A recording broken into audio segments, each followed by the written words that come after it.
Dear audience, welcome to my YouTube channel The World Today. The topic which I will discuss, which I'll try to analyze with critical thinking is, can CPEC be a game changer?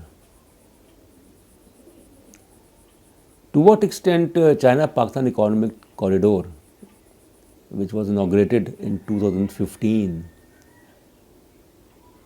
can be a game changer for Pakistan and also for China. Of course, it should be a win-win situation. A lot has been said, a lot has been written and discussed about CPEC. But I would like to cover this theme from a different perspective. There are four major characteristics of what we try to discuss and analyze. Can CPEC be a game changer? Certainly, yes. The answer is yes. It can be a game changer. But the answer can also be no, which I will discuss later on. CPEC can be a game changer for Pakistan because of the fact that the enormous amount of investment on the part of China to modernize the infrastructure of Pakistan, to help Pakistan overcome its energy shortages.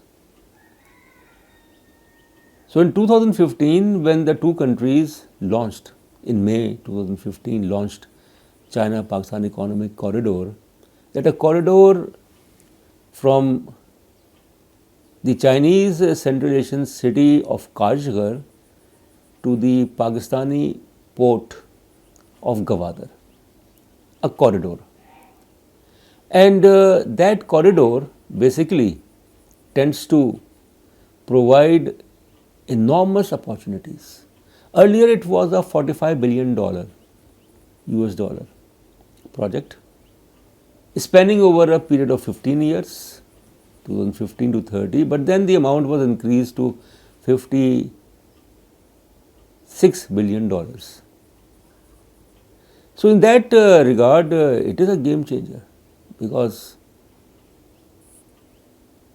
many projects have been started, have been launched under CPEC in the western route, the eastern route, the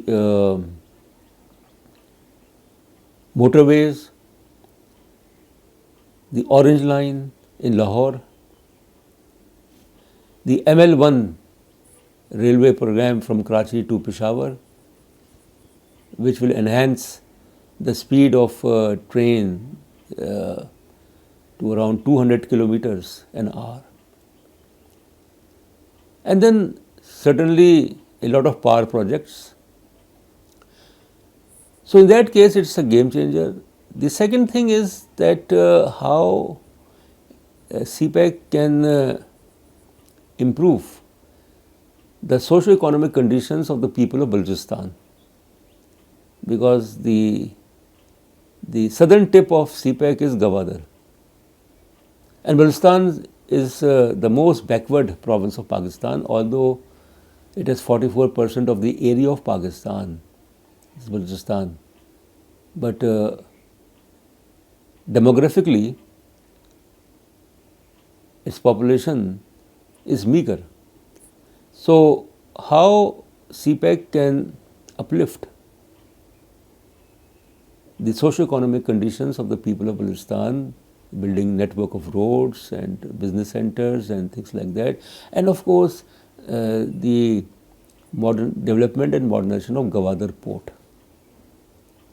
That prosperity in Balochistan, primarily according to one school of thought, it depends on CPEC.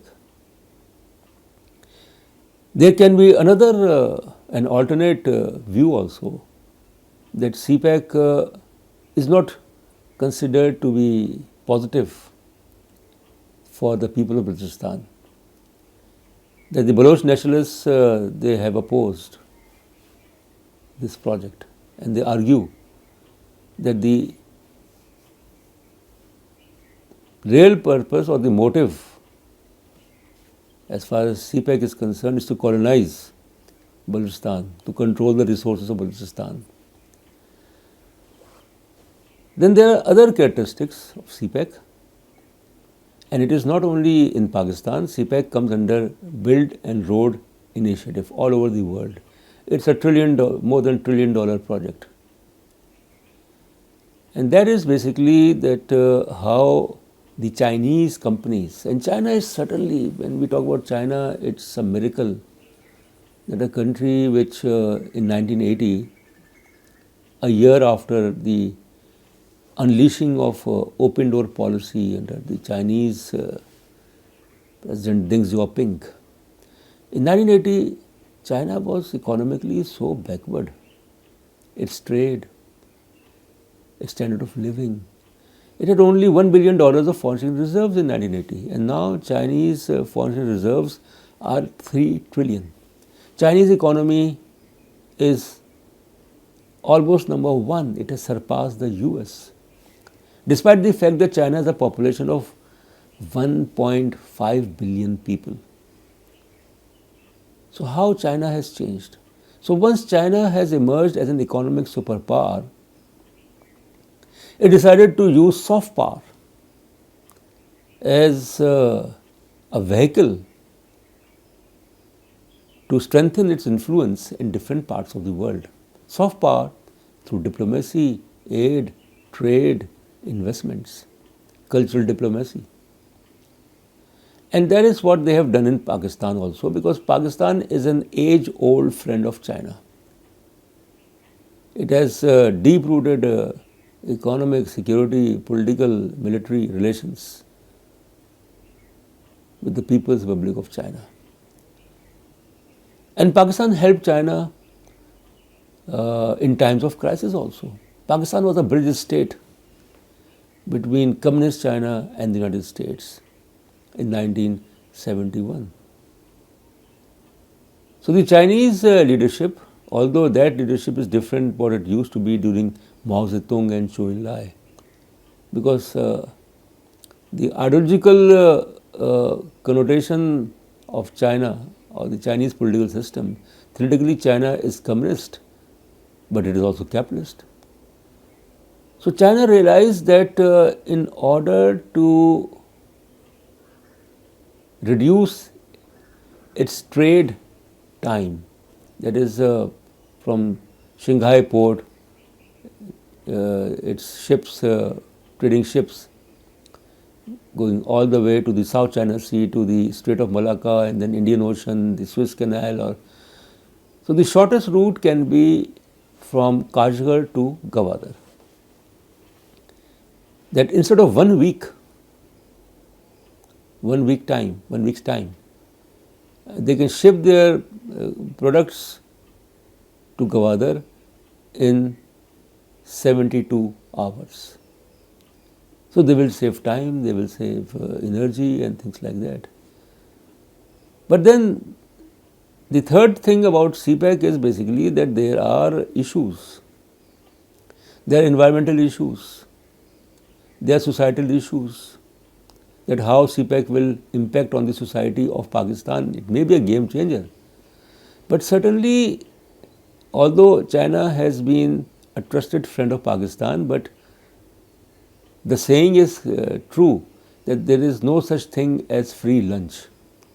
If China is investing heavily in Pakistan, it also wants something in return.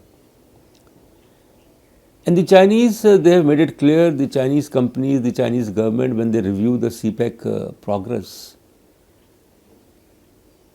that there are several issues of capacity building on the part of Pakistan.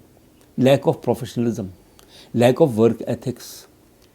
And they have warned that if Pakistan fails to deliver, after all, it is Pakistan which has to complete. China is providing funds and technical assistance, but Pakistan has to make sure that the projects under CPEC, infrastructure projects, energy projects, other projects, exclusive economic zones, such projects are completed within the time framework and should be completed while adhering to the standards. And if Pakistan fails to, that will give a very bad impression about Pakistan as such. Then there is another thing about repayment of the huge amount of money. Pakistan claims that China will not demand much, the interest rate, 1% interest. But is the economy of Pakistan that strong that when the repayment thing will start from 2023, can Pakistan repay billions of dollars to China? And if fails to repay, will the Gwadar port not meet the same fate like the port of Hambantota of Sri Lanka, that when Sri Lanka defaulted in paying amount to China for the investment to develop the Hambantota port in Sri Lanka, Sri Lanka was forced to give the control of that port to China for 99 years lease. So will that happen in case of Gwadar also? That will be given to the Chinese control. So these are the things which one has to remember. And then of course, when we critically evaluate CPEC, the thing is basically that human development, social development, modernization, industrialization, for any country should be the task, the people of that country, government of that country. India and China are the examples that these two countries had followed a policy of self-reliance. They were not depending on the imports, they were discouraging imports. But Pakistan's economy has always been import-oriented. And we paid a heavy price. We have never ever followed a policy of self-reliance. We have not learned lessons that how India and China emerged as world economies. So therefore, one can conclude as far as CPEC is as a game changer, that there are external forces who are against CPEC, certainly. The US Assistant Secretary of State, former US Assistant Secretary of State Alice Weiss, in Woodrow Wilson Center fall last year, she openly criticized CPEC. And she warned Pakistan not to be under the death trap of China. That China cleverly what has been doing is that the name of investment, name of BRI, Build and Road Initiative, it is providing generous assistance to various third world countries, and such third world countries, African countries, Asian countries end up as defaulters. And that gives China a lot of leverage and space to deepen its influence, to emerge as an imperial power, as a colonial power, but under soft power. That is not by physical control or the use of military and things like that. China has not done that, and I don't think China will do. But the Chinese policy of soft power basically aims to expand its influence culturally, economically, politically, through investments, through aid, through trade. So it's a test case for China. CPEC is a test case for China. And I think Pakistan must rely on its own resources, human resource, natural resources, mineral resources, instead of depending on foreign powers or foreign organizations and companies and others like the IMF and the World Bank and the Asian Development Bank. It has not helped Pakistan. So there is still time that Pakistan rethinks about its policy vis-a-vis CPEC, and not to put all its eggs in one basket. Absolutely. So external powers, India, US, and then some sort of loose alliance in which you have United States, India, Australia and Japan. These four countries are also, these four powers are also against BRI, Belt and Road Initiative. So therefore, in the end, I would suggest that instead of depending on and banking on foreign sources for development and for whatever modernization, Pakistan should rely on its own resources, particularly human resource,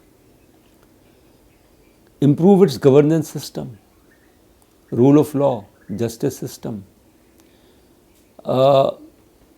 control corruption and nepotism, focus on better work ethics. Because if Pakistan remains a corrupt